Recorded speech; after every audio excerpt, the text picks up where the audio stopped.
ఏళ్ళ నుంచి ఉపన్యాసాలు ఇచ్చారా ఇవ్వలేదా? దుర్మార్గం చేశాడని ఉపన్యాసం ఇచ్చారా ఇవ్వలేదా? అవన్నీ విద్యుత్ ఛార్జీలు మిమ్మల్ని ఏడిపిస్తున్నాడని చెప్పారా లేదా?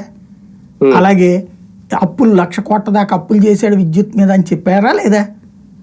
మరి అంటే అన్నీ తెలుసు కదా ఆయనకి ముందే.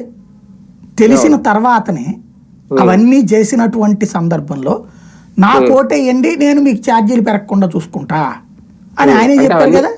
అవన్నీ తెలిసే భారం భరిస్తారని హామీ ఇచ్చారు. మరి అదే కదా, అంతా ఆయనే ఉపన్యాసాలు ఇచ్చారు. పవన్ కళ్యాణ్ ఉపన్యాసం ఇచ్చారు, చంద్రబాబు ఉపన్యాసం ఇచ్చారు, లోకేష్ ఉపన్యాసం ఇచ్చారు, బీజేపీ ఉపన్యాసం ఇచ్చారు. అందరి ఉపన్యాసాల తర్వాత భారాలు ఇలా ఉన్నాయని చెప్పినే అయినా నేను ధర పెరగనివ్వను నెంబర్ 1, పైగా తగ్గిస్తా అన్నటువంటిది నెంబర్ 2 కూడా హామీ ఇచ్చారు. 30% దాకా తగ్గిద్దామని. మరి ఆ హామీ విస్మరించిన దాన్ని గుర్తు చేయకపోతే ఎట్లాగా?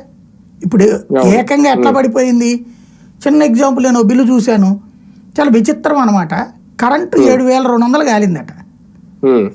ఇది యూనిట్ల వైడ్గా స్లాబుల లెక్క చూసుకుంటే, ఒక కమర్షియల్ దీంట్లో చూస్తే ఆ వ్యాపారస్తుడు చెప్తే నవ్వు వచ్చిందనమాట. 7,200 ఏమో కాలిందట, 9,700 బిల్లు, 9,400, 9,700, దాదాపు 2,500 రూపాయలు ఒక నెలకి.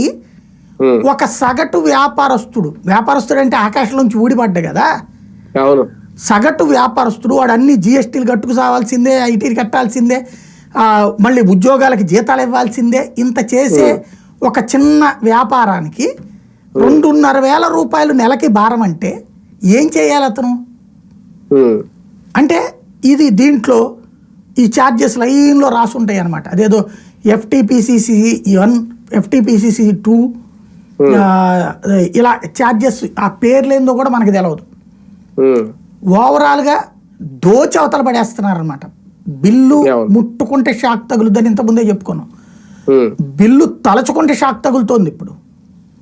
కాబట్టి ఈ అంశాన్ని ఇదివరకైతే కనుక ఇట్లాంటి ఇష్యూ